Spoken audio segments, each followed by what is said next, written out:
Hi and welcome back to Chord Piano. My name's Mark Deeks and I'm going to show you today how to play some left-hand piano patterns that are very common in rock pop piano. If you haven't already done so, I would really recommend that you look elsewhere on some of the beginner lessons and level 1 lessons, but also some of the songs that are available elsewhere on the site for you to download the scores and get used to what it feels like to play along with other musicians, because you can also download the backing tracks as well. One of the most common things that is difficult for beginner piano players to get used to when they're playing solo piano as opposed to playing along with a band is that all the different layers of sound that we take for granted when we listen to songs need to be taken care of somewhere on the piano.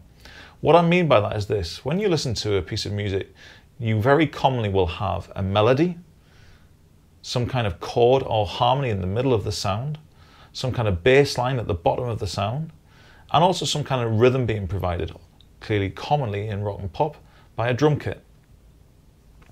When you play electric keyboard, perhaps when you're at school, you are actually usually only taking care of 2 of those layers of sound. You will tend to have a chord in your left hand and a melody in your right hand. And when you play electric keyboards, you commonly find that when you hold a chord down in the left hand, some kind of magical accompaniment appears courtesy of the keyboard. But obviously this doesn't happen on piano. So somehow we have to replicate these different layers of sound ourselves. Now this is a pretty tricky process that happens over a long period of time because there's an awful lot of coordination involved. But one of the best places to start, I often find with my pupils, is to look at what the left hand's doing. And the left hand's going to try and do 2 jobs.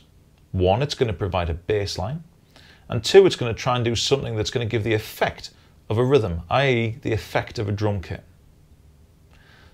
Elsewhere on the Chords site, I've shown you in the chord lessons how to play 2 hands at once, where the right hand has played a basic triad and the left hand has played a single note at once. This kind of thing.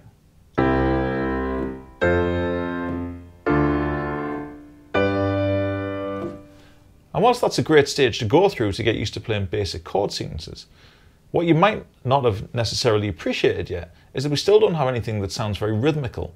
I.e. we still don't really have anything that's going to make a listener tap their foot or nod their head. That's really important for music, because at the minute it just sounds like a sequence of chords, which is exactly what it is, but isn't necessarily really giving the impression of a full song yet. So what you're actually doing at that point is you're providing 2 of the layers of sound, the chord and the bass line. What we're going to look at now is what the left hand can do in order to try and replicate some rhythm as well. The first thing to get used to, and this is something I refer to quite a few times in the level 1 acoustic rock track, which is something that I would encourage you to check out elsewhere on the Chords site, is that the left hand in rock pop piano spends an awful lot of time in octave shapes. What I mean by that is the little finger and the thumb are an octave apart. I'm playing the same 2 notes at the same time. But again, if we just hold these notes down, we don't really have anything in terms of rhythm that's just going to drive a piece of music along. So here's a basic tip for you, and I refer to this in the level 1 acoustic rock lesson. Think of your little finger in your left hand as a bass drum. If you don't know what a bass drum is on a drum kit, that's the big one that usually sits on the floor that a drummer kicks a pedal with. That's why it's sometimes referred to as a kick. If the little finger is a bass drum and your thumb is a snare drum, that's the main one that usually sits roughly directly in front of the drummer that they hit with one of the sticks. The kick and the snare are usually the 2 most used drums within a drummer's pattern. And I want you to think of your little finger in your left hand as the kick and your thumb as the snare. Most commonly, when pieces of music are in 4/4, which is a time signature, which is by far the most common time signature in music, certainly in pop and rock, drummers will tend to do a basic pattern that involves the kick drum being around and about beats 1 and 3, and the snare drum being around and about beats 2 and 4.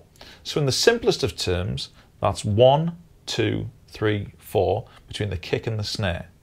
So whilst a drummer might make a sound of boom, ga, boom, ga, in a piano, we can replicate that, or at least give the impression of that, by using the little finger to replicate the kick and the thumb to replicate the snare.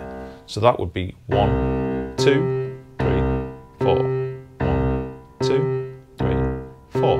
And whilst that doesn't sound like an exciting piece of music yet, it's now at least got something that you can nod your head to or tap your foot to. And as you move around the sequence, that starts to sound like the very beginnings of not only a bass line, but a rhythm.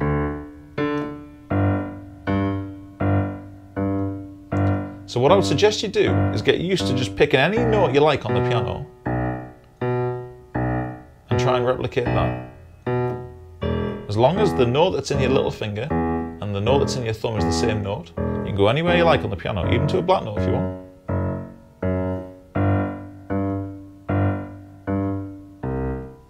Get used to what that feels like. That's a very common shape for rock and pop piano, left hand. And just to show you how even that very simple addition to what we had previously can really start to fill a sound out, all I'm going to do is in my right hand is I'm just going to hold some chords down, which is exactly what I had before. So I had this before. That kind of idea.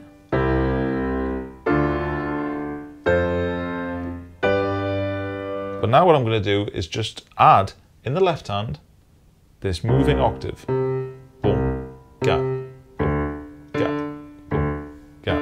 It sounds like this.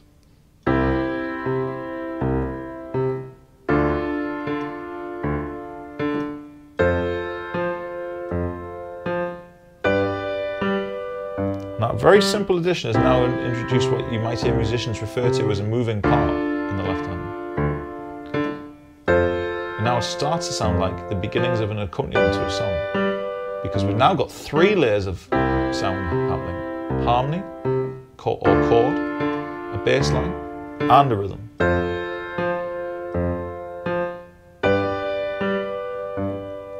Now would be a good time to pause the video. You can play the chords in any order you like, but get used to what that feels like, holding a chord in the right hand and moving this rhythmic octave around in the left hand.